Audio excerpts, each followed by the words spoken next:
Music Fundamentals Week 3, Musical Form and Practice Strategies. This is Richard Freemantle. Levels of structure.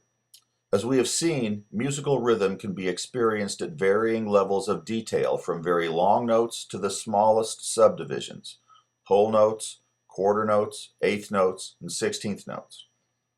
Well, note values are just the lowest level of musical structure in time. There's much more. An understanding of these structural levels is necessary for the appreciation of music from an audience perspective and for the practice of music from the performer's perspective. In other words, rhythm is just the smallest division of time that music exists in. There are much larger dimensions, much larger real-time segments. These larger divisions of musical time are called architectonic levels. Architect, to build, tonic, sound. Some of the analogies between musical architectonic levels and literary levels would be, for instance, the note is equal to the syllable, the motive is equal to the word, the phrase means a phrase, a period is a sentence, a section is equal to a paragraph, a movement is like a chapter, and the entire work is called a book. Now that last point deserves a little bit more comment. Now everybody knows what a note is. A note. That's a note.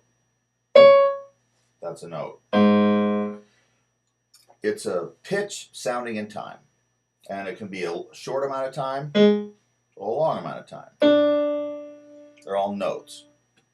This much is obvious. Everybody pretty much knows this. Now a motive is a little more complicated. The most famous motive in history is,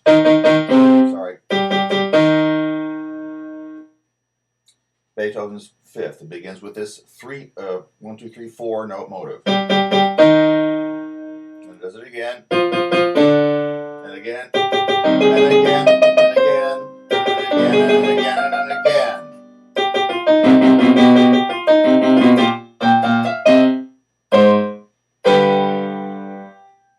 Then it goes on. All this music made out of a motive, and we call it analogous to a word because it has a sort of it very often has a specific literary or narrative meaning, or starts to have one because of its character. I mean, if this Beethoven described this motive as "Thus doth fate knock at the door." There are many such things in music.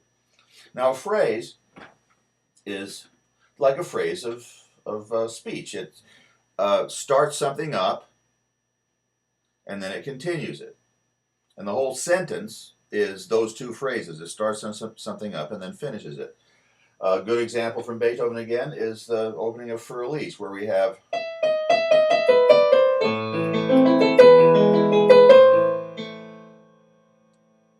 goes up, sort of asks a question, but that's a complete thought, or it's the beginning of a complete thought, and then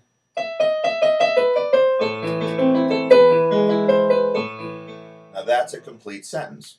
Da da da da da da da. Together.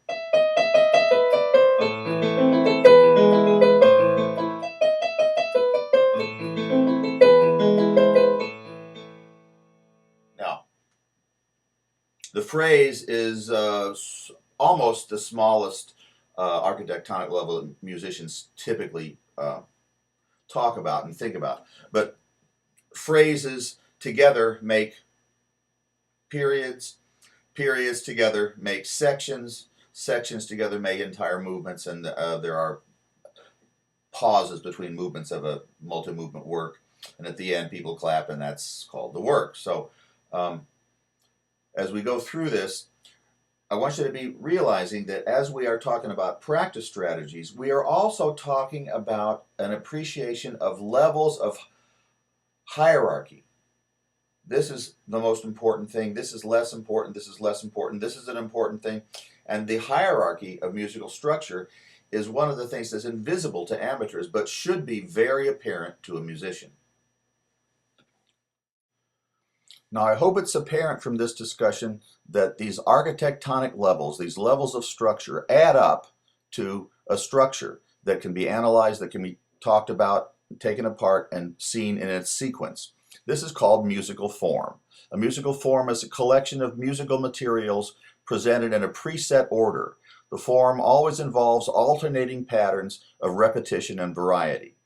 Now, there are many of these common practice forms where you do this and then this and then this and then this. And these forms make up our literature, and familiarity with these forms is important for understanding music history. But first, we have to understand how they work.